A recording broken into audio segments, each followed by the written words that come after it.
Hello friends, ചെമ്പനീർ പൂ സീരിയലിൻ്റെ ഒരു പുതുപുത്തൻ വിശേഷത്തിലേക്ക് എല്ലാവർക്കും സ്വാഗതം. വരാനിരിക്കുന്ന ഒരു അടിപൊളി രസകരമായ ഒരു എപ്പിസോഡ് വിശേഷത്തിലേക്കാണ് നമ്മൾ പോകുന്നത്. നല്ല അടിപൊളി കോമഡിയൊക്കെ ഉള്ള ഒരു എപ്പിസോഡാണ്. കണ്ടിരിക്കാൻ നല്ല രസമുള്ളൊരു എപ്പിസോഡ് വിശേഷം. എന്താണെന്ന് വെച്ചാൽ നമ്മുടെ ശ്രുതിയോട് നല്ല ദേഷ്യത്തിൽ തന്നെയാണ് ചന്ദ്ര. മൊത്തത്തിൽ ശ്രുതി കള്ളത്തരം പറഞ്ഞിരിക്കുകയാണെന്ന് ബീര പറയുന്നതോടുകൂടി അറിയാണ്. അങ്ങനെ ചന്ദ്രയ്ക്ക് മനസ്സിലാകാണ് ശ്രുതിയെ കൊണ്ട് ഒരു പ്രയോജനമില്ല. കാശിന് ഗതിയില്ലാത്തവളാണ് ശ്രുതി എന്ന്. രേവതിയെക്കാളും കഷ്ടമാണ് ശ്രുതിയുടെ അവസ്ഥ. അപ്പോഴേക്കും ചന്ദ്ര മനസ്സിലോർക്കുക, ഈ പെരുങ്കള്ളി ഇവളെൻ്റെ മകൻ്റെ ഭാര്യയായിട്ട് ഇവിടെ വേണ്ട എന്നങ്ങ് തീരുമാനിക്കുകയാണ് കേട്ടോ. അതേസമയം രവിയും മറ്റുള്ളവരും എല്ലാം നിർബന്ധിച്ചതുകൊണ്ടും ശ്രുതി പറഞ്ഞതുകൊണ്ടും ഒക്കെ തിരിച്ച് ശ്രുതിയുടെ ഭാര്യയായിട്ട് ശ്രുതി അവിടെ കയറി കൂടിയിട്ടുമുണ്ട്. അങ്ങനെ ഇരിക്കുമ്പോൾ ശ്രുതിയെ ഒഴിവാക്കാൻ വേണ്ടിയിട്ട് നമ്മുടെ ചന്ദ്ര ഒരു വഴി കണ്ടെത്തുകയാണ് കേട്ടോ. ആ ഒരു വിശേഷങ്ങളിലേക്കാണ് നമ്മൾ പോകുന്നത്. അത് പക്ഷേ ചന്ദ്രയ്ക്ക് തന്നെ ഒരു തിരിച്ചടിയായിട്ടും വരികയാണേ. നമ്മുടെ ശ്രുതി ചന്ദ്രയോട് റൂമിൽ നിന്ന് ഇറങ്ങിപ്പോകാനൊക്കെ പറയുന്നുണ്ട്. ആ ഒരു വിശേഷങ്ങളിലേക്കാണ് നമ്മൾ പോകുന്നത്. നമ്മുടെ വീഡിയോ ഇഷ്ടമായാലൊന്ന് ലൈക്ക് ചെയ്യണേ, ഹൈപ്പ് ചെയ്യണേ, ചാനൽ കൂടി ഒന്ന് സബ്സ്ക്രൈബ് ചെയ്ത് സപ്പോർട്ട് ചെയ്യണേ. അങ്ങനെ ചന്ദ്രയാണെങ്കിൽ നല്ല ദേഷ്യത്തിലാണ്. ഈ നാശിച്ചവൾ ഇവളെ എവിടുന്ന് എങ്ങനെയെങ്കിലും പുറത്താക്കണം, അല്ലാതെ പറ്റത്തില്ല. എല്ലാവരോടും നിർബന്ധിച്ച് അവളെ തിരിച്ചു കൊണ്ടുവന്നിരിക്കുക എൻ്റെ മകൻ്റെ ഭാര്യയായിട്ട്. ഇവളെ എങ്ങനെയെങ്കിലും ഒഴിവാക്കി കഴിഞ്ഞാൽ പിന്നെ രക്ഷപ്പെട്ടു.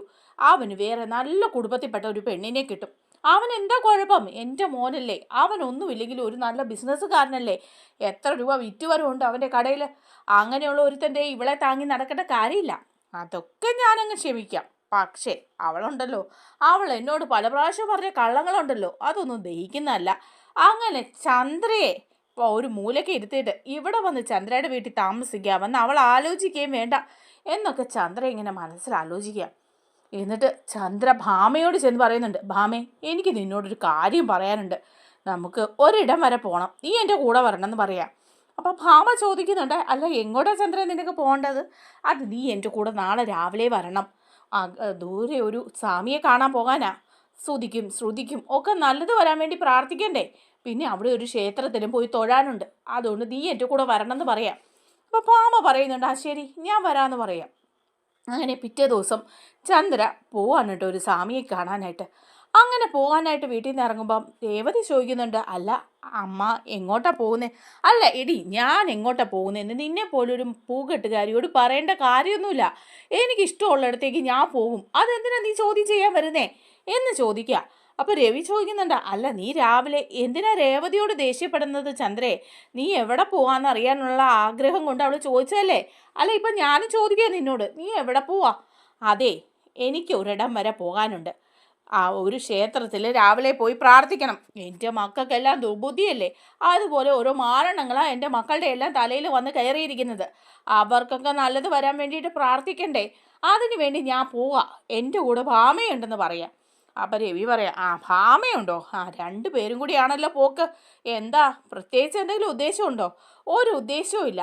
അവിടെ പോയി പ്രാർത്ഥിച്ച് വരണം, മക്കൾക്ക് വേണ്ടി വഴിപാട് ചെയ്യണം, അതൊക്കെ മാത്രമേ ഞാൻ ഉദ്ദേശിക്കുന്നുള്ളൂ. ആ രവി പറയാ, പോയിട്ട് വാ. അങ്ങനെ ചന്ദ്ര അവിടെ നിന്ന് ഇറങ്ങാം. ചന്ദ്ര ഇറങ്ങി കഴിയുമ്പോഴേക്കും ചന്ദ്ര ഭാമയും കൂട്ടിയിട്ട് പോവാണ് കേട്ടോ. പോകുന്ന ഒരു സ്വാമിയുടെ അടുത്തേക്കാണ് പോകുന്നത്. അവിടെ ചെന്നിട്ട് ചില ഏലസുകളൊക്കെ ജപിച്ച് കെട്ടിയാൽ എന്തെങ്കിലുമൊക്കെ പരിപാടി നടത്താൻ പറ്റുമെന്ന് ചന്ദ്രയ്ക്ക് മനസ്സിലാവുക. അങ്ങനെ ചന്ദ്ര സ്വാമിയുടെ അടുത്ത് കയറി ഏലസ് ജപിക്കുക. അപ്പോൾ കൂടെ നമ്മുടെ ഭാമയും കയറുന്നുണ്ട്. അപ്പോൾ ഭാമയ്ക്ക് കാര്യം എന്താണെന്നൊന്നും പിടി കിട്ടിയിട്ടില്ലേ. അപ്പോൾ ചന്ദ്ര സ്വാമിയോട് പറയുക, സ്വാമി എനിക്കൊരു കാര്യം പറയാനുണ്ട്. എൻ്റെ മൂത്ത മോൻ ശ്രുതി നല്ല സ്വഭാവമുള്ള തങ്കപ്പെട്ട പയ്യനാണ്. അവന് 2-3 ഡിഗ്രിയൊക്കെ ഉണ്ട്, നല്ല വിദ്യാഭ്യാസമാണ്, നല്ലൊരു ബിസിനസ്സും ഉണ്ട്. പക്ഷേ അവൻ്റെ തലയിൽ കൂടിയിരിക്കുന്ന മൂദേവി ഉണ്ടല്ലോ, അവളൊരു പേരും കളിയും ദരിദ്രവാസിയാണ്. അപ്പോൾ സ്വാമി ചോദിക്കുക, ആഹാ അങ്ങനെയാണോ? അതേന്നേ, അവള് നട്ടാ കിളുക്കാത്ത നുണയാ പറഞ്ഞ് എന്നെ പറ്റിച്ച അവൾ എൻ്റെ മകൻ്റെ ഭാര്യയായിട്ട് കയറിയത്. അത് മാത്രമല്ല, കാശിന് ഗതിയില്ല. അതുപോലുള്ള ഒരുത്തി എൻ്റെ കുടുംബത്തിൽ ഉണ്ടാവേണ്ട ആവശ്യമൊന്നുമില്ല. എൻ്റെ മകൻ്റെ ഭാര്യയായിട്ട് അവൾ വേണ്ട. എൻ്റെ മകനും അവളോട് വലിയ താല്പര്യമൊന്നുമില്ല. പിന്നെ ഇപ്പം എല്ലാവരും കൂടെ നിർബന്ധിച്ചത് കൊണ്ട് അവളെ അവിടെ നിർത്തിയിരിക്കുന്നതേ ഉള്ളൂ. സ്വാമി, ഞാൻ സത്യം പറയട്ടെ, വേറൊരു കാര്യമില്ല. എന്താന്ന് വെച്ചാലേ അവൾ ഒരു പെരുങ്കള്ളിയാണ്. നുണ പറഞ്ഞാണ് വിവാഹം നടത്തിയത്. അങ്ങനെയുള്ളവളെ കുടുംബത്തിൽ നിർത്താൻ പറ്റുമോ? അതുകൊണ്ട് സ്വാമി എനിക്കൊരു ഉപകാരം ചെയ്യണമെന്ന് പറയാം. അപ്പം സ്വാമി പറയുന്നുണ്ട്, എന്താ അവളെ ഒഴിവാക്കി കിട്ടണമെന്നാണോ? അപ്പോഴേക്കും ചന്ദ്ര പറയാ, അതെ അതെ സ്വാമി, സ്വാമി മനസ്സങ്ങ് മനസ്സിലാക്കി കഴിഞ്ഞല്ലോ. അവളെ ഒഴിവാക്കണം. എൻ്റെ മകൻ്റെ തലേന്ന് അവളങ്ങ് പോണം. എൻ്റെ മകന് വേറെ നല്ല വിവാഹാലോചന വരണം. ഇവളെ എങ്ങനെയെങ്കിലും ഇലയ്ക്കും മുള്ളിനും കേടില്ലാത്ത വിധം ഒഴിവാക്കണം. അപ്പോൾ സ്വാമി പറയാ, അത് ശരി എന്നൊക്കെ പറഞ്ഞിരുന്ന് കുറേ മന്ത്രമൊക്കെ ജപിച്ച് എന്തൊക്കെയോ ഏലസൊക്കെ ജപിച്ച് കൊടുക്കുകയാണ്. അപ്പം നമ്മുടെ ഭാമ ഇങ്ങനെ അന്തം വിട്ട് നോക്കിയിരിക്കുക. ഇതിനായിരുന്നു ചന്ദ്ര എന്നെയും വിളിച്ചിട്ട് വന്നത്? ഇങ്ങനെയുള്ള പണിയൊക്കെയാണല്ലോ ഇവിടെ കയ്യിലിരിക്കുന്നതെന്നൊക്കെ. അങ്ങനെ സ്വാമി ഒരു ഏലസൊക്കെ ജപിച്ച് കൊടുക്കുക ചന്ദ്രയ്ക്ക്. എന്നിട്ട് പറയുന്നുണ്ട്, ദേ ഈ ഏലസ് കൊണ്ടുപോയി നിങ്ങളുടെ മകൻ്റെ കയ്യിൽ കെട്ടണം. അപ്പോൾ നിങ്ങളുടെ മകനും മരുമോളും തമ്മിൽ നല്ല വഴക്കാകും. അതിനുശേഷം നിങ്ങളുടെ മകൻ മരുമോളെ ഉപേക്ഷിക്കും, അവളെ ഉപേക്ഷിക്കും, അവൾ ആ വീട്ടിൽ നിന്ന് അങ്ങ് പൊക്കോളൂ എന്ന് പറയാ. അപ്പോൾ ചന്ദ്രയ്ക്ക് ഭയങ്കര സന്തോഷമാവുക. ചന്ദ്ര ഇങ്ങനെ മനസ്സിലോർക്കൂ, വളരെ നന്ദി സ്വാമി, വളരെ നന്ദി എന്ന് പറഞ്ഞ് സ്വാമിയുടെ കാക്കലൊക്കെ വീണ് തൊഴുത ദക്ഷിണയൊക്കെ നല്ലൊരു തുകയൊക്കെ കൊടുത്തിട്ട്, സ്വാമി ഇത് ഫലിക്കുമല്ലോ, എന്താ നിങ്ങൾക്ക് സംശയം, ഇതെല്ലാം ഫലിക്കും എന്ന് സ്വാമി പറയാ. അങ്ങനെ ചന്ദ്ര ഇതുമൊക്കെ ആയിട്ട് ഈ ഏലസുമായിട്ട് പുറത്തിറങ്ങുക. അപ്പോൾ കൂടെ നിൽക്കുന്ന ഭാമ ഇതൊക്കെ എന്തൊരു കളിയാ, എൻ്റെ ദൈവമേ ഇതൊക്കെയാണ് ഇവൾ ചിന്തിച്ചതെന്നൊക്കെ ഇങ്ങനെ വിചാരിക്കുന്നുണ്ടേ. അപ്പോൾ ഭാമ ഇറങ്ങിയോണ്ടേ ചോദിക്കുക, എൻ്റെ ചന്ദ്രേ നീ ഇതിനാണ് എന്നെയും കൂട്ടിക്കൊണ്ട് വന്നത്? ശ്രുതിയുടെ സ്ഥലം ഒന്ന് ഒഴിയാൻ വേണ്ടിയിട്ടാണ് ഈ ഏലസൊക്കെ കെട്ടുന്നത്? ഇത് കെട്ടിയ വല്ലതും നടക്കാൻ പോകുന്നുണ്ടോ? എടി നടക്കുവടി, നല്ല സ്വാമിയാ ഈ സ്വാമി പറഞ്ഞ അത് അച്ചട്ട ചെയ്തു തരുന്നതിനെല്ലാം നല്ല ഗുണമുണ്ട്. അതുകൊണ്ടേ ഈ ഏലസ് കൊണ്ടുപോയി ഞാൻ എൻ്റെ മോൻ ശ്രുതിയുടെ കയ്യിൽ കെട്ടും. ആ നാശം പിടിച്ചവളുണ്ടല്ലോ, ആ പെരുങ്കള്ളി ശ്രുതി, അവൾ ഒഴിഞ്ഞു പോകണം. എൻ്റെ മകന് വേറെ നല്ല വിവാഹമൊക്കെ നടക്കണം. അതാ എൻ്റെ ഉദ്ദേശം എന്ന് പറയാം. എന്നിട്ട് ഈ ഏലസ് കൈ പിടിച്ചിട്ട് പറയാം, ഇനി ഒരാൾക്ക് വേണ്ടിയിട്ട് കൂടി ഈ ഏലസ് ഉണ്ടാക്കണം. ഒരു പ്രാവശ്യം കൂടി നമുക്കിവിടെ വരണം ഭാമി എന്ന് പറയാം. അപ്പോൾ ഭാമ ചോദിക്കുക, അതിനി ആർക്ക് വേണ്ടിയിട്ടാണാവോ അടുത്തത്? അതെൻ്റെ മോൻ സച്ചിക്ക് വേണ്ടിയിട്ട്. ആ രേവതിയില്ലേ, ആ മാലകെട്ടുകാരി, ആ നാശം പിടിച്ചവൾ കൂടി എൻ്റെ കുടുംബത്തിൽ നിന്ന് ഇറങ്ങിപ്പോണം. ഈ 2 ദരിദ്രവാസികളും പോയാലേ എൻ്റെ കുടുംബം രക്ഷപ്പെടുകയുള്ളൂ. അതുകൊണ്ട് ഇനി വരുമ്പോൾ ഏലസ് സച്ചിക്ക് വേണ്ടിയിട്ട് ഞാൻ ഉണ്ടാക്കും. എന്നിട്ട് രേവതിയെ അവൻ്റെ തലേന്ന് ഒഴിവാക്കും. അപ്പോൾ മാമ പറയാം, എൻ്റെ പൊന്നു ചന്ദ്രേ, നീ ഇങ്ങനെയൊക്കെ പറയാതെ. ശ്രുതിയുടെ കാര്യം പറഞ്ഞത് പിന്നെ അവൾ കുറേ നുണയൊക്കെ നിന്നോട് പറഞ്ഞു എന്ന് വെക്കാം. എന്നിട്ടും ആ പാവം പിടിച്ച രേവതിയുടെ തലയിൽ നീ കയറുന്നുണ്ടല്ലോ. രേവതി എന്ത് ചെയ്തിട്ടാ അവളുടെ തലയിൽ ഇങ്ങനെ കയറുന്നത്? അവൾ കുടുംബത്തിന് വേണ്ടിയിട്ട് ഉപകാരമല്ലാതെ ഉപദ്രവമൊന്നും ചെയ്തിട്ടില്ലല്ലോ. പിന്നെ എന്തിനാ നീ അവളുടെ തലയിൽ കയറുന്നത്? അവളെ ഒഴിവാക്കിയിട്ട് നിനക്ക് എന്ത് കിട്ടാനാ ചന്ദ്രേ? ഭാമേ, നീ ഒന്നും മിണ്ടണ്ട. രേവതി എന്ന് പറഞ്ഞവളുണ്ടല്ലോ, അവളും കാശിന് ഗതിയില്ലാത്തവൾ തന്നെയാ ഈ ശ്രുതിയെപ്പോലെ. അവളെ ഒഴിവാക്കേണ്ടത് എൻ്റെ ആവശ്യം. അടുത്ത തവണ വരുമ്പം അവളെ ഒഴിവാക്കാനുള്ള പണിയൊക്കെ ഞാൻ നോക്കും എന്ന് പറയുകയാണ്. അങ്ങനെ ഈ ഏലസൊക്കെ ആയിട്ട് ചന്ദ്ര പോവുക. എങ്ങനെയെങ്കിലും വീട്ടിൽ ചെന്നിട്ട് ഈ ഏലസ് നമ്മുടെ ശ്രുതിയുടെ കയ്യിലേക്ക് കെട്ടിക്കൊടുക്കണം, എന്നിട്ട് വേണം ശ്രുതിയെ ഒഴിവാക്കാൻ എന്നൊക്കെയാണ് ചന്ദ്രയുടെ മനസ്സിൽ കേട്ടോ. അതേസമയം അവിടെ ഒരു ട്വിസ്റ്റ് കൂടി നടക്കുന്നുണ്ടേ. നമ്മുടെ ശ്രുതിയും ഈ സമയം പോയിട്ട് ഈ സ്വാമിയെ കാണുന്നുണ്ട്. ശ്രുതിക്ക് എന്താ വേണ്ടതെന്ന് വെച്ചാൽ ശ്രുതി പറയുന്നുണ്ടേ, അതെ ഒരു കാര്യമുണ്ട് സ്വാമി എനിക്ക് പറയാൻ. സ്വാമി എനിക്ക് വേണ്ടിയിട്ട് ഈ ഉപകാരം ചെയ്യണമെന്ന് പറയാം. അല്ല എന്താന്ന് വെച്ചാൽ പറഞ്ഞോ, ഞാൻ ചെയ്തോളാം എന്ന് പറയുകയാണ് സ്വാമി. അപ്പോൾ പറയുന്നുണ്ട്, സ്വാമി എൻ്റെ ഭർത്താവുണ്ടേ ഒരു അമ്മക്കോന്തന. അയാളുടെ അമ്മ പറയുന്നത് മാത്രമേ കേൾക്കുള്ളൂ. ആ തള്ളയാണെങ്കിൽ എന്നെ കണ്ണെടുത്ത് കണ്ടുകൂടാ. അതുകൊണ്ട് എന്നെ അവനെയും കൂടെ തെറ്റിക്കാനുള്ള ഓരോ പണി നോക്കുക. എന്നാലേ അവനാണെങ്കിൽ അമ്മയുടെ പുറകെ വാലുവാട്ടി നടക്കുക. അമ്മയും അവനും കൂടി ഒന്ന് തെറ്റണം, എന്നാലേ ശരിയാവുള്ളൂ. ഇല്ലെങ്കിൽ എനിക്കൊരു വിലയുണ്ടാവില്ല. സ്വാമി അതിന് വേണ്ടിയിട്ട് എന്തെങ്കിലും ചെയ്തു തരണം. എത്ര പണം വേണമെങ്കിലും ഞാൻ തരാം. മാത്രമല്ല സ്വാമിയെക്കുറിച്ച് എല്ലാവരും പുറത്ത് നല്ലതാ പറയുന്നത്. സ്വാമി ഏലസ് ജപിച്ചു തന്നാൽ അതൊക്കെ അച്ചട്ടാണെന്നാണ് എല്ലാവരും പറയുന്നത്. അതൊക്കെ അറിഞ്ഞു കേട്ടാ സ്വാമി ഞാനും ഇങ്ങോട്ട് വന്നതെന്ന് പറയാം. അപ്പോൾ സ്വാമി പറയുന്നുണ്ട്, നിങ്ങൾ കേട്ടതൊക്കെ ശരി തന്നെയാ. ഞാൻ ചെയ്യുന്നത് എല്ലാ കാര്യങ്ങളും അച്ചട്ടാണ്. അത് നാട്ടുകാരുടെ ഇടയിൽ ഒരു സംസാരമൊക്കെ ഉണ്ട് എന്നൊക്കെ ഇങ്ങനെ സ്വാമിയും പറയുക. അപ്പം ഉടനെ ശ്രുതി പറയാം, എന്നാൽ എന്തെങ്കിലും ചെയ്യുക സ്വാമി എന്ന് പറയാം. അപ്പോൾ സ്വാമി പറയുന്നുണ്ട്, ഞാനൊരു ഏലസ് ജപിച്ച് തരാം. അത് നിങ്ങളുടെ ഭർത്താവിൻ്റെ കയ്യിൽ കൊണ്ട് കെട്ടണം. അപ്പം പിന്നെ നിങ്ങളുടെ ഭർത്താവിൻ്റെ അമ്മയും തമ്മിൽ വഴക്കുണ്ടായിക്കോളും. അവർ തമ്മിൽ അങ്ങോട്ടും ഇങ്ങോട്ടും ഉടക്കൂന്നേ. അപ്പം പിന്നെ നീ അത് കണ്ട് പേടിക്കൊന്നും വേണ്ട, അങ്ങനെ ചെയ്താൽ മതി എന്ന് പറയാം. എന്നിട്ട് സ്വാമി കുറേ മന്ത്രമൊക്കെ ചൊല്ലി ഒരു ഏലസ് എടുത്ത് ജപിച്ച് കൊടുക്കുകയാണ് നമ്മുടെ ശ്രുതിയുടെ കയ്യിലും. ശ്രുതി ഇത് കിട്ടിക്കഴിയുമ്പോഴേക്കും ദക്ഷിണയൊക്കെ കൊടുത്തിട്ട് എണീക്കുക. എന്നിട്ട് മനസ്സിൽ വിചാരിക്കുക, ഏലസ് കിട്ടി, ഇതൊന്ന് കൊണ്ടുപോകുന്ന ആ ശ്രുതിയുടെ കയ്യിൽ കെട്ടും ഞാൻ. ഇത് കഴിയുമ്പം അവനും ആൻറ്റിയും കൂടെ അടിയുണ്ടാവും. രണ്ടും കൂടെ ഉടക്കി പിണങ്ങി നിൽക്കണം, എന്നാലേ ഉള്ളൂ എനിക്കവിടെ വിജയമുള്ളൂ. അല്ലെങ്കിൽ അവർ പറയുന്ന കേട്ട് വാലാട്ടിയാന്ന് അവൻ നടക്കും എന്നൊക്കെ ഇങ്ങനെ മനസ്സിൽ വിചാരിക്കുക. എന്നിട്ട് ഇതും കൂടെ ശ്രുതിയും വീട്ടിലേക്ക് ചെല്ലുകയാണേ. അപ്പോൾ ഇതിനൊക്കെ മുമ്പ് നമ്മുടെ ചന്ദ്ര അമ്പലത്തിലെല്ലാം പോയിട്ട് വന്നു. ഈ ഏലസൊക്കെ കൊണ്ടുവന്നു അവിടെ മേശപ്പുറത്ത് വെച്ചിരിക്കുക. എന്നിട്ട് വന്നു. അപ്പം അവിടെ ആ സമയത്ത് നമ്മുടെ സച്ചിയും രേവതിയൊക്കെ ഉണ്ട് കേട്ടോ. അങ്ങനെ സച്ചിയും രേവതിയും ഒക്കെ നിൽക്കുമ്പോൾ ഈ ഏലസൊക്കെ കൊണ്ട് വെച്ചിരിക്കുക. അപ്പോൾ ഈ ഏലസ് നമ്മുടെ സച്ചി കാണും. സച്ചി ഏലസ് കണ്ടിട്ട് ഉടനെ തന്നെ എടുത്തിട്ട് അമ്മ അമ്പലത്തിലൊക്കെ പോയി ഏലസൊക്കെ ചെവിച്ചിട്ട് വന്നിട്ടുണ്ടല്ലോ. ഈ ഏലസ് ഇത് എന്തിനാമ്മേ കൊണ്ടുവന്നത്? ഇത് ആരുടെ കയ്യിൽ കെട്ടാൻ വേണ്ടിയിട്ട് കൊണ്ടുവന്നാ? ഓ, അച്ഛന് വേണ്ടിയിട്ട് കൊണ്ടുവന്നതായിരിക്കും, പൂജിച്ചുകൊണ്ട്. അമ്മ അച്ഛന് വേണ്ടിയിട്ടാണല്ലോ എപ്പോഴും വഴിപാടുകളൊക്കെ ചെയ്യുന്നത് എന്നൊക്കെ ഇങ്ങനെ സച്ചി പറയാം. അപ്പോൾ ഒന്നും മിണ്ടുന്നില്ല നമ്മുടെ ചന്ദ്ര. ഒന്ന് സച്ചി പോയി ഏലസ് എടുത്തിട്ട് രവിയുടെ കൈ കെട്ട്. അച്ഛന് കൈ കാണിച്ചേ, ഈ ഏലസ് അച്ഛൻ്റെ കൈ കെട്ടട്ടെ. അച്ഛന് വേണ്ടി അമ്മ പ്രത്യേകം പ്രാർത്ഥിച്ച് പൂജിച്ച് കൊണ്ടുവന്ന ഏലസാ, ഇത് അച്ഛൻ്റെ കയ്യിലേക്ക് അങ്ങ് കെട്ടെന്ന് പറയാം. അങ്ങനെ രവിയുടെ കയ്യിലേക്ക് അത് സച്ചി കെട്ടിക്കൊടുക്കുക. അപ്പോഴേക്കും ചന്ദ്ര പറയാം, എടാ ആ ഏലസ് എന്തിനാണോ എടുത്തത്? അതെടുത്ത് എന്തിനാണോ നിൻ്റെ അച്ഛൻ്റെ കയ്യിലേക്ക് കെട്ടിയത്? അപ്പം ഉടനെ തന്നെ പറയാണ് സച്ചി, അത് അച്ഛന് വേണ്ടി കൊണ്ടുവന്നല്ലേ. അമ്മ എപ്പോഴും അച്ഛന് വേണ്ടിയല്ലേ വഴിപാടുകളൊക്കെ ചെയ്ത് കൊണ്ടുവരുന്നത്. അച്ഛന് വേണ്ടി കൊണ്ടുവന്ന ഏലസ് അച്ഛൻ്റെ കയ്യിൽ തന്നെ ഇരിക്കട്ടെ, അച്ഛന് നല്ലത് വരാൻ വേണ്ടിയിട്ടല്ലേ എന്നൊക്കെ ചോദിക്കുകയാണ്. അപ്പം ചന്ദ്ര പറയാം, എടാ ആ ഏലസ് അഴിക്കടാ ആ ഏലസ് എന്ന് പറയാം. അപ്പോൾ ഉടനെ തന്നെ സച്ചി ചോദിക്കുക, അതെന്താ അത് അച്ഛൻ്റെ കയ്യിൽ കിടന്നാൽ? അത് നീ അഴിക്ക്, അത് ഞാൻ സുധിക്ക് വേണ്ടിയിട്ട് കൊണ്ടുവന്ന ഏലസ എന്ന് പറയാം. ഓഹോ, അപ്പം സച്ചി അങ്ങ് ദേഷ്യം വരിക. സച്ചി പറയാം, ഓഹോ, അപ്പം മൂത്ത മോന് വേണ്ടിയിട്ട് കൊണ്ടുവന്നതാ, അവൻ്റെ ബിസിനസ്സൊക്കെ വളരാൻ വേണ്ടിയിട്ടായിരിക്കും. എന്തായാലും അവന് നല്ല വരാൻ വേണ്ടിയിട്ട് അമ്മ ഏലസ് കൊണ്ടുവന്നു, അച്ഛന് പോലും കൊണ്ടുവന്നില്ല. കണ്ടോ അച്ഛാ, ഇത്രയ്ക്കേ ഉള്ളൂ അമ്മയുടെ കാര്യം. നമുക്ക് ആർക്കും ഏലസും ഇല്ല, പ്രാർത്ഥനയില്ല, പൂജയില്ല. സുധി എന്നുള്ള വിചാരം മാത്രമേ ഉള്ളൂ അമ്മയ്ക്ക്. സുധിക്ക് വേണ്ടിയിട്ട് ഏലസ് വരെ പൂജിച്ച് കൊണ്ടുവന്നിരിക്കുക. ഇനി നടക്കട്ടെ എന്നൊക്കെ ഇങ്ങനെ പറഞ്ഞ് വല്ലാതെയൊക്കെ പറയുമ്പോൾ ചന്ദ്ര പറയേടാ ആ ഏലസ് അത് അഴിക്കുക അച്ഛൻ്റെ കയ്യിൽ. ഇപ്പം അഴിക്കുന്നില്ല ഏലസ്. അങ്ങനെ സുധിക്ക് മാത്രം നല്ലത് വന്നിട്ട് കാര്യമൊന്നുമില്ല, അച്ഛൻ്റെ കയ്യിൽ അത് കിടക്കട്ടെ, അച്ഛനും കൂടെ നല്ലത് വരട്ടെ. അച്ഛന് വയ്യായികയൊക്കെ ഉള്ളതല്ലേ, അതൊക്കെ മാറി അച്ഛൻ നല്ല ആരോഗ്യവാനായിട്ടിരിക്കട്ടെ. അച്ഛൻ ഏലസ് അഴിക്കണ്ട, അത് അച്ഛൻ്റെ കയ്യിൽ തന്നെ കിടന്നാൽ മതി, അവൻ്റെ കയ്യിൽ അത് കെട്ടണ്ട എന്ന് സച്ചി പറയാം. അപ്പോൾ ഉടനെ തന്നെ ചന്ദ്ര പറയാം, എടാ അത് അഴിക്കടാ അച്ഛൻ്റെ കയ്യിൽ നിന്ന്. അല്ല, എന്തിനാ ഇപ്പോൾ അത് അഴിക്കുന്നത്? എടാ അത് ഞാൻ സുധിക്ക് വേണ്ടി കൊണ്ടുവന്നതാന്ന്, സുധിക്ക് വേണ്ടി കൊണ്ടുവന്നതാന്ന് എനിക്ക് മനസ്സിലായല്ലോ. എടാ ആ ഏലസ് സുധിക്ക് കുട്ടികളുണ്ടാകാൻ വേണ്ടിയിട്ട് ഞാൻ കൊണ്ടുവന്നതാ, പ്രത്യേകം പൂജിച്ച്. ഇത് അവൻ്റെ കയ്യിൽ കെട്ടണം, അവനൊരു കുട്ടി ഉണ്ടാവണ്ടേ. വിവാഹം കഴിഞ്ഞിട്ട് ഇത്രയും നാളായില്ലേ, അതിനെക്കുറിച്ച് നമ്മൾ ചിന്തിക്കണ്ടേ. അതിനു വേണ്ടി ഞാൻ പ്രത്യേകം പറഞ്ഞ് പൂജിച്ച് കൊണ്ടുവന്ന ഏലസാ ഇത്. അപ്പോഴേക്ക് സച്ചി പറയാം, അയ്യോ അങ്ങനെയാണോ അച്ഛാ, എന്നാൽ പിന്നെ ആ ഏലസ് ഇങ്ങ് അഴിച്ചു തന്നേക്ക്, അച്ഛൻ്റെ കയ്യിൽ നിന്ന് ഏലസ് അഴിച്ചേക്കാന്ന് പറഞ്ഞ് സച്ചി അഴിക്കുക. എന്നിട്ട് പറയാം, നന്നായി ഈ ഏലസ് ഇപ്പോഴേലും അഴിച്ചത്, അമ്മയ്ക്ക് ഇപ്പോഴെങ്കിലും ഇത് പറയാൻ തോന്നിയല്ലോ. ഈ വയസ്സാം കാലത്ത് അച്ഛൻ്റെ കയ്യിൽ ഈ ഏലസ് കെട്ടിയിരുന്നെങ്കിൽ പിന്നെ നാണക്കേടായേനെ. ഇനിയിപ്പോൾ ഇത്രയും 3 മക്കളുണ്ട്, അതുകൊണ്ട് തന്നെ അച്ഛൻ മുട്ടി നിൽക്കുക. ഇനി വയസ്സാം കാലത്ത് ഒരു കുഞ്ഞും കൂടി ഉണ്ടായിരുന്നെങ്കിൽ അയ്യോ എന്തൊരു ബുദ്ധിമുട്ടായേനെ, എനിക്ക് നാണക്കേടായേനെ. നന്നായി അമ്മ അത് പറയാൻ തോന്നിയത്, ഇല്ലേ ഇപ്പം എന്തെങ്കിലുമൊക്കെ സംഭവിച്ചു പോയേനെ എന്തെങ്കിലും പറയുക. സച്ചി ഭയങ്കര കോമഡിയാവും, എല്ലാവരും ചിരിക്കുകയാണ്.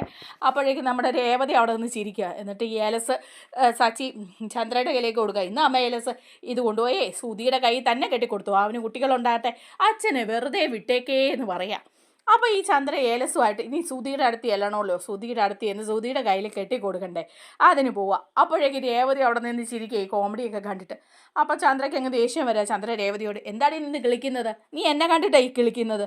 ഇത്ര ചിരിക്കാനും മാത്രം ഇവിടെ ഒന്നും ഉണ്ടായില്ലല്ലോ.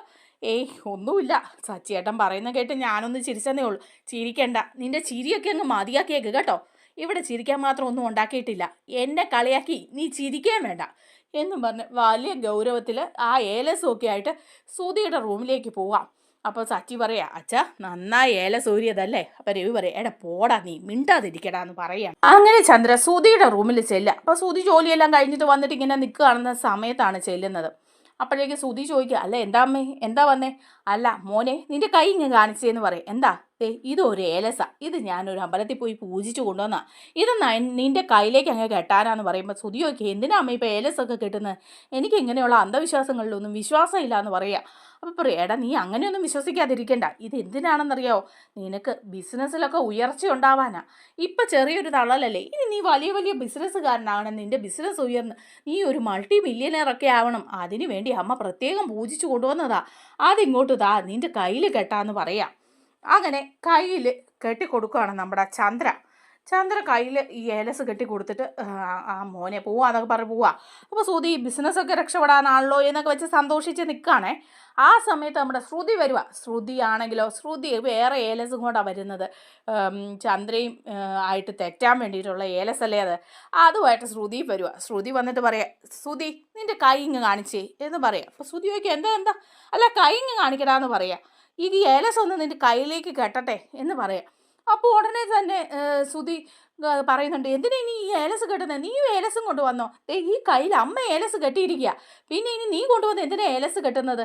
ബിസിനസ്സിലൊക്കെ ഉയർച്ച ഉണ്ടാകാൻ അമ്മ കൊണ്ടുവന്ന് ഏലസ് കെട്ടിയിട്ടുണ്ട് എന്ന് പറയുമ്പം ഉടനെ തന്നെ ശ്രുതി പറയാം, അതെ നിനക്ക് ഇടയ്ക്കിടയ്ക്ക് വയ്യാകിയൊക്കെ ഇല്ലേ, ഇപ്പം ആകെപ്പാടെ ടെൻഷനൊക്കെ അല്ലേ, അതൊക്കെ മാറാൻ വേണ്ടി പ്രത്യേകം ഞാൻ പറഞ്ഞ് പൂജിച്ചു കൊണ്ടുവന്ന ഏലസാ, ഇത് നിൻ്റെ കയ്യിൽ കെട്ടണം എന്ന് പറയുമ്പോൾ ശ്രുതി വീണ്ടും പറയാം, ദേ അമ്മ എൻ്റെ കയ്യിൽ ഏലസ് കെട്ടിയിട്ടുണ്ട്, അമ്മ കെട്ടി ഏലസ് അവിടെ കിടന്നോട്ടടാ, നിൻ്റെ മറ്റേ കയ്യിൽ ആ ഏലസ് അങ്ങ് കെട്ടാ ഇങ്ങോട്ട് താന്ന് പറയാം. അങ്ങനെ മറ്റേ കയ്യിൽ ഏലസ് കെട്ടാൻ പോവാം. അങ്ങനെ ഏലസൊക്കെ കെട്ടിക്കൊടുത്തിട്ട് അങ്ങോട്ട് പോവാണ് നമ്മുടെ ശ്രുതി. അങ്ങനെ ശ്രുതിയുടെ 2 കയ്യിലും ഏലസാണ് 2 പേരും കെട്ടി വെച്ചിരിക്കുക. അങ്ങനെ പിറ്റേ ദിവസം രാവിലെ ആവുകയാണ്. രാവിലെ അതിന് ആവുമ്പോഴേക്കും ശ്രുതിയുടെ ഡ്രസ്സൊക്കെ അയൺ ചെയ്യാണ് ശ്രുതി. ശ്രുതിയുടെ ഷർട്ടുകളൊക്കെ ഇങ്ങനെ അയൺ ചെയ്തുകൊണ്ടിരിക്കുകയാണ്. തേപ്പോട്ട് ഇങ്ങനെ കുത്തിയിട്ടിട്ടുണ്ട്.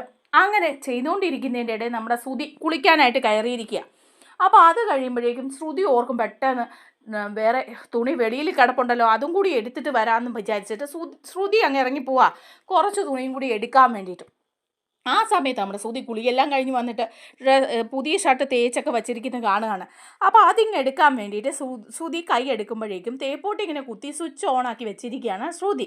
അതിലേക്ക് ചെന്ന് മുട്ടും ശ്രുതിയുടെ കൈ ആണെങ്കിൽ പൊള്ളു. ശ്രുതി അയ്യോ എൻ്റെ കൈ പൊള്ളിയേ എല്ലാവരും ഓടി പറഞ്ഞേ ഇതെന്താന്ന് പറഞ്ഞൊക്കെ ഇങ്ങനെ കാറുക. അപ്പോൾ ശ്രുതി ഓടി വരുന്നുണ്ട്, എന്താ ശ്രുതി എന്ന് ചോദിക്കുക. അല്ല നീ എന്ത് പണിയാണ് ശ്രുതി ഈ കാണിച്ചിരിക്കുന്നത്, തേപ്പോട്ടി കുത്തി ഇട്ടിട്ട് പോയിരിക്കുക, ഞാൻ അറിഞ്ഞു ഇതിപ്പം, എന്നിട്ട് ഷർട്ടും എടുത്ത് വെച്ച് ഞാൻ വന്നപ്പോൾ അത് എൻ്റെ കൈ മുട്ടി, എൻ്റെ കൈ പൊള്ളിയത് നീ കണ്ടില്ലേ. അപ്പോൾ ശ്രുതി പറയാം, ഞാൻ വേറെ തുണി എടുക്കാൻ വേണ്ടി പോയതാ ശ്രുതി എന്ന് പറയാം. അതിൻ്റെ ഇടയ്ക്ക് ഓർത്തപ്പോൾ പെട്ടെന്ന് പോയതാന്ന് പറയാം. അപ്പോൾ ശ്രുതി വീണ്ടും ദേഷ്യപ്പെടാം, പിന്നെ പെട്ടെന്ന് പോയി, നിനക്ക് ഇത്രയും നാളായിട്ട് ഇതൊന്നും ഓർമ്മയില്ലല്ലേ, ഇപ്പം എൻ്റെ കൈ പൊള്ളിയത് നീ കണ്ടില്ലേ, ഇത് നാശമായില്ലേ എന്നൊക്കെ ചോദിക്കുക. അപ്പോൾ ഉടനെ ശ്രുതി, ആഹാ നീ അത്ര കൊച്ചു കുഞ്ഞൊന്നും അല്ലല്ലോ, തേപ്പോട്ടി ഞാൻ കുത്തി സ്വിച്ച് ഓൺ ചെയ്ത് വെച്ചിരിക്കുകയാണ് നീ കണ്ടതല്ലേ, എന്നിട്ട് പിന്നെ കൈ കൊണ്ട് അതിൻ്റെ മൂട്ടിക്കൊണ്ട് വെക്കേണ്ട കാര്യമുണ്ടോ, കൈ പൊള്ളിക്ക് കണക്കായിപ്പോയി, അത് നോക്കണമായിരുന്നു സ്വിച്ച് ഓൺ ആണോന്ന്, ഞാനിവിടെ യന്ത്രമൊന്നും അല്ലല്ലോ, ഞാൻ തുണി എടുക്കാൻ പോയതാ, എനിക്കിപ്പം ഇത്രയൊക്കെ പറ്റുള്ളൂ, വേണമെങ്കിൽ സ്വിച്ച് ഓഫ് ആക്കണമായിരുന്നു. അപ്പോൾ ശ്രുതി പറയാം, ആഹാ നീ ഇപ്പം എൻ്റെ തലയിൽ കയറിക്കൊണ്ട് വരാണോ, എൻ്റെ കൈ പൊള്ളിയതും പോരാ രാവിലെ തുടങ്ങി നാശം പിടിക്കാൻ എന്നൊക്കെ പറഞ്ഞ് 2 പേരും കൂടെ ഭയങ്കര വഴക്കെ, അങ്ങോട്ടും ഇങ്ങോട്ടും പൊരിഞ്ഞ വഴക്ക്. ഇത് കേട്ടോണ്ട നമ്മുടെ ചന്ദ്ര വിളി നിൽക്കുക. ചന്ദ്ര മനസ്സിലോർക്കുക, ഏലസ് ഫലിച്ചു, നമ്മുടെ പൂജാരി പറഞ്ഞതുപോലെ തന്നെ ആ ഏലസ് അവൻ്റെ കയ്യിൽ കെട്ടിയപ്പം ദേ അവനും അവളൂടെ പൊരിഞ്ഞ അടിയായി. 2 പേരൂടെ അടിയായി. ഇനിയിപ്പോൾ അടിച്ചു പിരിഞ്ഞോളും, ഞാനും കൂടെ ഇടയ്ക്ക് ചെന്നൊന്ന് തിരി കയറ്റി കൊടുക്കാം എന്നൊക്കെ വിചാരിച്ച് ചന്ദ്ര അങ്ങോട്ട് ചെല്ലുക. ചന്ദ്ര കയറി റൂമിലേക്ക് ചെന്നേച്ച്, എന്താ മോനെ ശ്രുതി, എന്താ നിങ്ങൾ തമ്മിലെ പ്രശ്നം എന്നങ്ങോട്ട് ചോദിക്കുകയും നല്ല ദേഷ്യം വന്ന് നിൽക്കുക ശ്രുതിയൊക്കെ എന്താമേ എന്ന് ചോദിക്കുക. അല്ല എന്താ പ്രശ്നം എന്ന് ചോദിക്കുക. എന്നിട്ട് ശ്രുതിയെ കുറേ ചീത്ത പറയുക ചന്ദ്ര.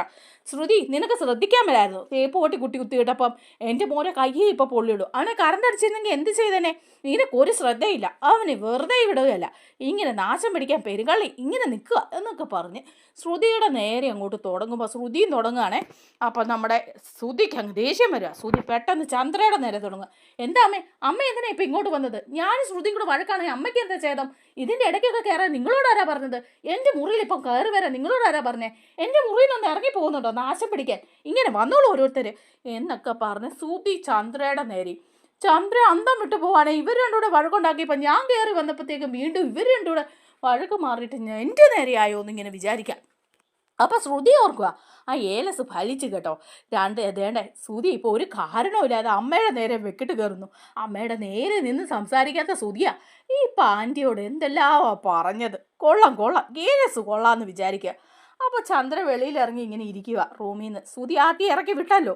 അപ്പോൾ തന്നെ ചന്ദ്ര ചിന്തിക്കുകയാണേ, അയ്യോ ഇതെന്താ പറ്റിയത്, ആ ഏലസിനപ്പം ശക്തിയില്ലേ, ഏലസ് അവൻ്റെ കയ്യിൽ കെട്ടിയിട്ടും അവൻ എന്നെയും ചീത്ത വിളിക്കുകയാണല്ലോ, ഇതിലൊക്കെ വലിയ വിശ്വസിക്കേണ്ട കാര്യമൊന്നുമില്ലായിരിക്കും അല്ലേ.